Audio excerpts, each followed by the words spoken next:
ॐ भूर्भुवः स्वः तत्सवितुर्वरेण्यं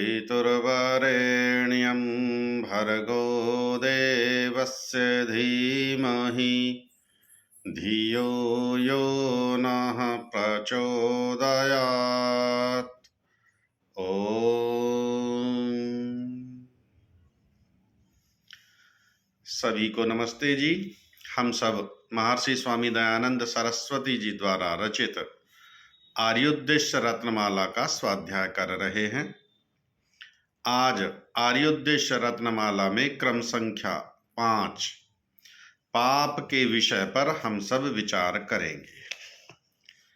महर्षि लिखते हैं, जो पुण्य से उल्टा और मिथ्या भाषण आदि करना है उसको पाप कहते हैं।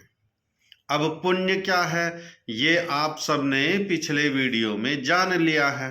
पुण्य क्या है?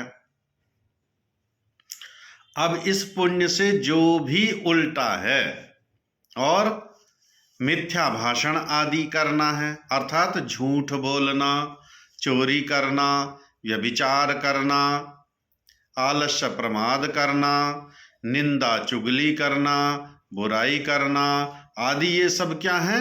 ये सब पाप कर्म हैं। और विद्या आदि शुभ गुणों का दान पुण्य है, तो मिथ्या बातों का प्रचार प्रसार करना पाप है।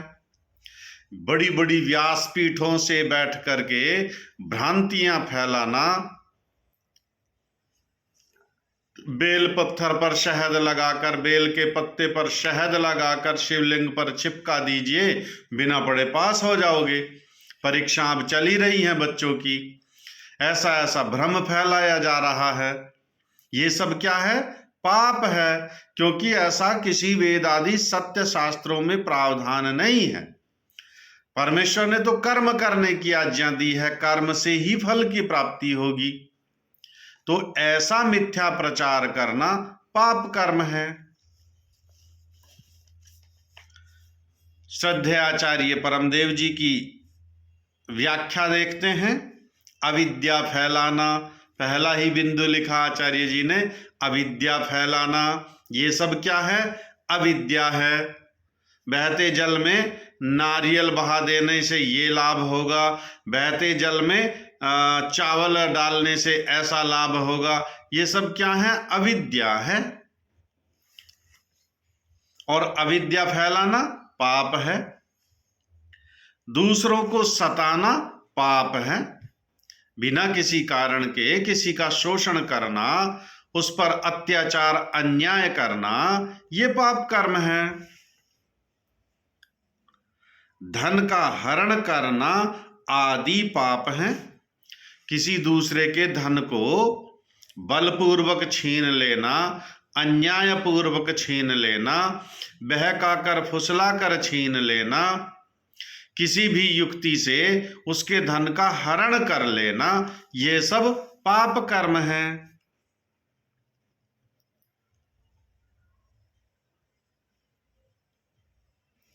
तथा जो मिथ्या भाषण, कपट, कुटिलता आदि दुराचार हैं, ये भी पाप ही हैं।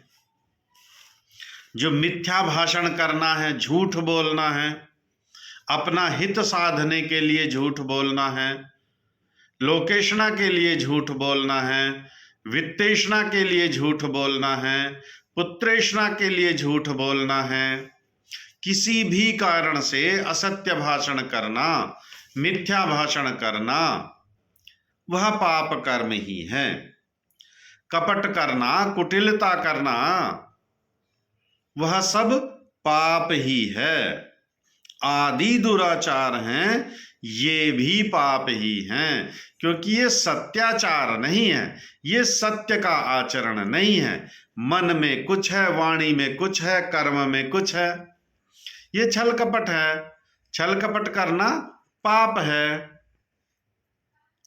क्योंकि इन सभी से दूसरों को तथा स्वयं को दुख ही मिलना है। अब पाप का फल सुख तो नहीं हो सकता, पाप का फल दुख के रूप में ही मिलेगा। पापस्य फलम नेच्छन्ति पापम कुर्वन्ति मानवः। पाप का फल अर्थात पाप का फल है दुख, और दुख कोई चाहता नहीं, लेकिन फिर भी यत्न पूर्वक व्यक्ति पाप ही करता है, अपराध ही करता है। जब पाप करेंगे, अपराध करेंगे, छल कपट करेंगे, तो सुख कैसे मिलेगा? इससे दूसरे को भी दुख पहुंचेगा, और दूसरे को दुख पहुंचाने से क्या हमें सुख मिल सकता है? संभव ही नहीं है। यदि हम दूसरे को दुख देंगे तो परमेश्वर की न्याय व्यवस्था से हमें भी तो दुख ही मिलना है, और दुख जिस जिस कर्म से मिलता हो वह सब पाप ही है, क्योंकि पाप का फल दुख ही है और पुण्य का फल सुख है, जिससे दूसरे का सुख बढ़ता हो, अपना सुख बढ़ता हो। तो ये सारे पुण्य कर्म, और इसके विपरीत जितने भी कर्म हैं, जिस जिस कर्म के करने से हमें दुख मिलता है वह सब पाप कर्म है। अत्यधिक मांसाहार करने से, मद्यपान करने से लीवर, किडनी, फेफड़े सब खराब हो जाते हैं। दुख मिला या सुख? दुख मिला। दुख मिला तो इसका परिणाम हुआ कि मद्यपान करना, मांस भक्षण करना, अंडे का सेवन करना, ये सब पाप कर्म है। मांसाहार करना पाप कर्म है। एक प्राणी जिसकी हत्या की गई वो तो अपनी जान से ही गया, उसको तो दुख मिला ही मिला, परिणाम स्वरूप हमें भी दुख ही मिला। नशा करना, नशे से बुद्धि एक तो खराब होनी, स्वास्थ्य खराब होना, धन का अपव्यय होना, चारों ओर दुख ही दुख मिलेगा। लीवर का कैंसर है, किसी को गले का कैंसर है, किसी को फेफड़े का कैंसर है, किसी को कैसा कैंसर है।